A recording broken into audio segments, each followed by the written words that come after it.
आप लोगों ने अपनी किताबों में जरूर पढ़ा होगा कि भारत एक सोने की चिड़िया था। सोने की चिड़िया था नहीं, सोने की चिड़िया है। चलो मैं एक अच्छी खबर सुनाता हूं। यूपी के सोनभद्र में 40 साल की कड़ी मेहनत के बाद हमारे भूगर्भ शोधकर्ताओं को 3600 टन सोना यानी कि 36 लाख किलो सोना मिला है, जिसकी कीमत 1.5 लाख अरब रुपए आकी गई है। हमारी आरबीआई के पास भी अभी तक 1,20,000 अरब का ही सोना था, और अगर ये हमारे राजस्व में जुड़ गया तो हमारी ये बात सच हो जाएगी। सो गाइस, इससे हमारा जीवन स्तर भी सुधरेगा और देश के लिए अच्छे हालात भी पैदा हो जाएंगे। अगर खबर अच्छी लगी हो तो एक बार चैट सेक्शन में लिखना मत भूलिएगा। वो 5,000 रुपए पर मंथ पर एक रेस्टोरेंट में गाना गाता था। एक दिन उसने अपने गाने का वीडियो फेसबुक पे अपलोड किया, जिसे एक बड़ी कंपनी ने देखा और उसे गाने का ऑफर दे दिया। उस बंदे ने 10 ही दिन में मेहनत करके 7 गाने रिकॉर्ड किए, लेकिन उस बड़ी कंपनी ने एक भी गाना सेलेक्ट नहीं किया। उस बंदे का दिल टूट गया, लेकिन उसने हार नहीं मानी। फिर उसके बाद उसने अपने मोबाइल से फनी वीडियोस को फेसबुक पे अपलोड करना शुरू किया। वही सेम वीडियोस उसने यूट्यूब पे भी डालना शुरू किया। पहले कोई खासा रिस्पॉन्स नहीं था, लेकिन उस बंदे ने सेम सेटअप के साथ 100 के करीब वीडियोस बना डाली, और उसी में से एक वीडियो पाकिस्तान में सुपर वायरल हो गई, और उसके बाद उस बंदे ने पीछे मुड़ के कभी नहीं देखा। और आज वो बंदा इंडिया में सबसे ज्यादा फॉलोवर्स के साथ नंबर 1 यूट्यूबर है। सर्जन कहां से लाऊं? अरे हमसे बड़ा सज्जन कोई पैदा नहीं हुआ। अरे सर्जन गाइस, अपनी मेहनत के दम पे एक साधारण सा बंदा कहां से कहां तक पहुंच सकता है, ये आप भुवन बाम से सीख सकते हैं। तो उस बंदे के लिए एक हार्ट तो बनता है। गाइस, आप लोगों ने वीडियो बनाने के लिए या फिर वीडियो देखने के लिए स्मार्टफोन तो खरीदा होगा। कौन सी कंपनी का खरीदा है? ओप्पो का, वीवो का, रियलमी का या फिर वन प्लस का? अब आप लोग ये सोच रहे होंगे कि सारी कंपनियां डिफरेंट है, लेकिन आपको जान करके हैरानी होगी कि ये सारे स्मार्टफोन एक ही कंपनी ओन करती है, जिसका नाम है BBK, जो कि चाइना की कंपनी है। और आज के समय में ये वर्ल्ड की second largest smartphone manufacturing company है, जिसके CEO अलग है, जिनके ब्रांड एम्बेसडर अलग हैं, जिनकी मार्केटिंग स्ट्रेटेजी अलग है, लेकिन ओनर एक ही है, जिसका नाम है डॉन योंग पिंग। है ना कमाल की बात? और मजे की बात यह है कि उसने सैमसंग और एप्पल जैसे ब्रांड्स की बैंड बजा दी है, और आज के टाइम $14 बिलियन का मार्केट कैप्चर करके बैठी है। बात अजीब है लेकिन सच है। जब 13 अप्रैल 1919 को जलियांवाला बाग में जनरल डायर ने सैकड़ों निहत्तों पर गोलियां चलवा दी, तो इस बाग से 40 किलोमीटर दूर एक गांव से 11 साल का बच्चा जलियांवाला बाग की तरफ पैदल निकल पड़ा, और बाग में खून से सनी हुई मिट्टी को अपने हाथ में लेकर अंग्रेजों से आजादी के सपने देखने लगा। ये मिट्टी लेकर जब वो घर पहुंचा तो उसने पिताजी को कहा कि पिताजी आप कहां जा रहे हैं? तो पिताजी ने जवाब दिया कि मैं आम की गुठलियां बोऊंगा, जिससे पेड़ लगेगा और बहुत सारे आम मिलेंगे। तो जानते हो उस बच्चे ने क्या कहा? उस 11 साल के बच्चे ने कहा कि मैं भी इस खेत में बंदूक बोना चाहता हूं, जिससे मुझे बहुत सारी बंदूकें मिलें और मैं अपने देश को आजादी दिला सकूं। इस क्रांतिकारी विचार को रखने वाले का नाम है शहीद भगत सिंह, जो हमारे लिए, इस देश के लिए हंसते हंसते ये कहकर फांसी पर चढ़ गए, सरफरोशी की तमन्ना अब हमारे दिल में है, देखना है जोर कितना बाजुए कातिल में है, बाजुए कातिल में है। जब वो 25 साल की थी तो उनकी मदर की डेथ हो गई। तब वो एक बुक लिख रही थी। अफसोस की बात यह थी कि उन्होंने अपनी मदर को बताया भी नहीं था कि वो एक बुक लिख रही है। उसके जस्ट थोड़ी दिन बाद उनकी शादी हो गई, एक बच्ची हुई। लेकिन यहां से लाइफ में प्रॉब्लम्स और बढ़ गई। 13 महीने हुए थे कि उनका डिवोर्स हो गया। फिर अपनी बच्ची को लेके वो ब्रिटेन शिफ्ट हुई। हालात इतने खराब थे कि उनके पास रहने को घर नहीं था। कैफे में अपनी बच्ची को गोद में रख के उन्होंने बुक लिखना जारी रखा, छोड़ा नहीं। जैसे तैसे करके उन्होंने अपनी बुक कंप्लीट की, लेकिन जैसे ही उन्होंने कम से कम 12 पब्लिशर्स को यह बुक भेजी, उन 12 पब्लिशर्स ने ये कह के इस बुक को पब्लिश करने से मना कर दिया कि यह बुक बच्चों को समझ में नहीं आएगी। लेकिन वो कहते हैं ना, लक फेवर्स द ब्रेव, कुछ ऐसा ही हुआ। एक पब्लिशर ने फाइनली उनकी बुक को पब्लिश करने के लिए हां भर दी, क्योंकि उस पब्लिशर की 8 साल की छोटी सी बच्ची को वो बुक बहुत अच्छी लगी थी। बस फिर क्या था, पूरे वर्ल्ड में 450 मिलियन कॉपीज बिकी उस बुक की। दुनिया के 4 अरबपतियों की 4 मोस्ट पावरफुल हैबिट्स में से आखिरी हैबिट मैंने ली है इंडिया के रिचेस्ट पर्सन मुकेश अंबानी जी से।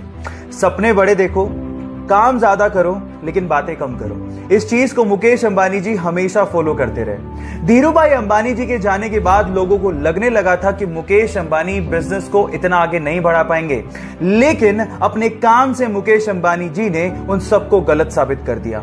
हमेशा सबसे बड़ा सोचा और उसे पूरा भी किया। रिलायंस पेट्रोलियम और जियो कम्युनिकेशन उसके एग्जाम्पल्स हैं, लेकिन कभी भी वो शोषा नहीं करते और ना ही लाइमलाइट में आने की कोशिश करते हैं। So do more, talk less.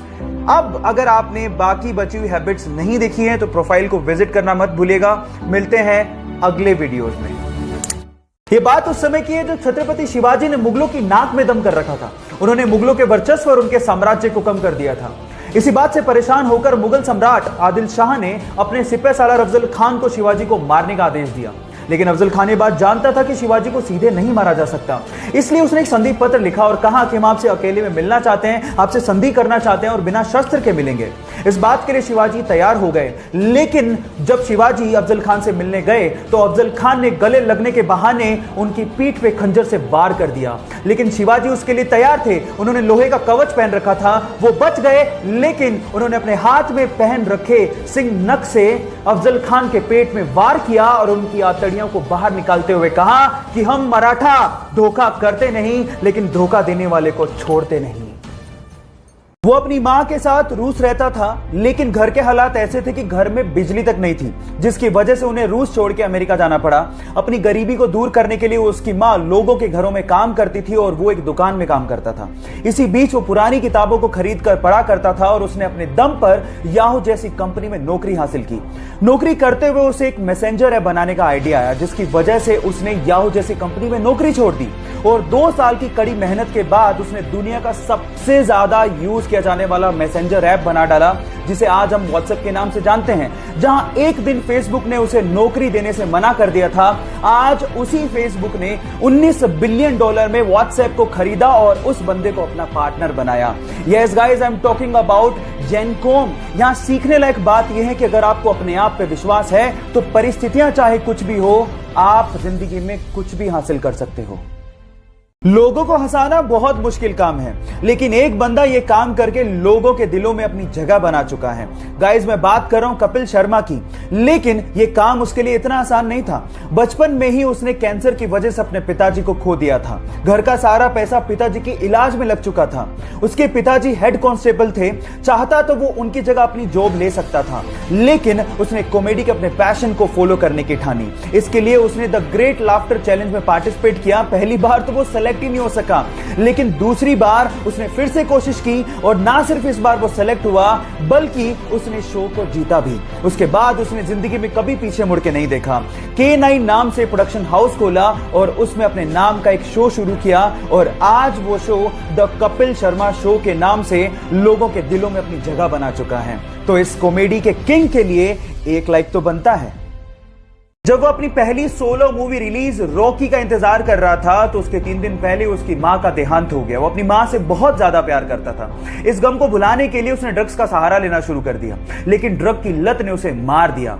2 साल तक ड्रग की लत को छुड़ाने के लिए वो यूएस रहा, लेकिन उसके बाद जब उसने कमबैक किया तो खलनायक जैसी मूवी में अपनी एक्टिंग का लोहा मनवा दिया। लेकिन प्रॉब्लम्स यही खत्म नहीं हुई। 1993 के बम धमाकों में अवैध हथियार रखने के चक्कर में उसे जेल भेज दिया गया, लेकिन फिर से जब रिहा हुआ तो वास्तव जैसी मूवी में फिल्म फेयर अवार्ड जीते और उसके बाद मुन्ना भाई जैसी मूवी में राष्ट्रीय पुरस्कार तक जीते। लेकिन प्रॉब्लम्स यही खत्म नहीं हुई। 2013 में अदालत ने उसे फिर से दोषी पाया और 5 साल की कैद की सजा सुना दी। इतने उतार चढ़ाव देखने वाले हमारे संजू बाबा आज भी अपनी एक्टिंग के दम पर बॉलीवुड में अपना एक अलग मुकाम बनाए हुए हैं। तो अपने संजू बाबा के लिए एक लाइक तो बनता है। सन 1954 में 92 यात्रियों के साथ एक फ्लाइट जर्मनी से ब्राजील की तरफ उड़ान भरती है। 18 घंटे का ये सफर था, लेकिन महीनों निकल गए, वो फ्लाइट कभी लैंड ही नहीं हुई। लोगों ने मान लिया था कि नीला आसमान उस फ्लाइट को निगल चुका है। फाइलें बंद, सेंटियागो की फ्लाइट्स पूरी तरह से बंद कर दी गई। लेकिन उसके बाद जो हुआ आप लोगों को सुनना चाहिए। ठीक 35 साल बाद सन 1989 में वही फ्लाइट ब्राजील के एयरपोर्ट पे लैंड करती है। वहां की अथॉरिटीज ने पायलट से कांटेक्ट करने की कोशिश करी, लेकिन कोई जवाब ही नहीं मिला। उसके बाद वो लोग फ्लाइट पे चढ़े, लेकिन जो उन्होंने देखा वो हैरान कर देने वाला था। सिर्फ उन लोगों के कंकाल कुर्सी की पेटियों के साथ बंधे हुए थे। जब वो कॉकपिट की तरफ भागे तो पायलट के भी कंकाल ही बंधे हुए थे। अब सवाल यह है कि अगर पायलट के कंकाल ही बंधे हुए थे तो फ्लाइट लैंड कैसे हुआ? विज्ञान ने बहुत तरक्की कर ली है, लेकिन ऐसी बहुत सारी घटनाएं हैं जिनका जवाब विज्ञान के पास भी नहीं है। डॉक्टर्स ने उसे 15 साल की उम्र में उसकी हार्ट प्रॉब्लम्स को देखते हुए कहा कि या तो वो फुटबॉल खेलना छोड़ दे या फिर वो डिफिकल्ट हार्ट सर्जरी करवाए जिसमें उसकी जान जाने का खतरा हो सकता है। फुटबॉल खेलने का जुनून इतना सवार था कि उसने वो हार्ट सर्जरी करवाई। अपने इसी फुटबॉल के जुनून के चलते ये माली का बेटा आज विश्व का सबसे महंगा फुटबॉल खिलाड़ी बना है। Yes, I am talking about Cristiano Ronaldo, जो सिर्फ फुटबॉल खेलकर 700 करोड़ रुपया सालाना कमाता है। क्या आप में है ऐसा जुनून? और अगर है तो जीत आपकी पक्की है।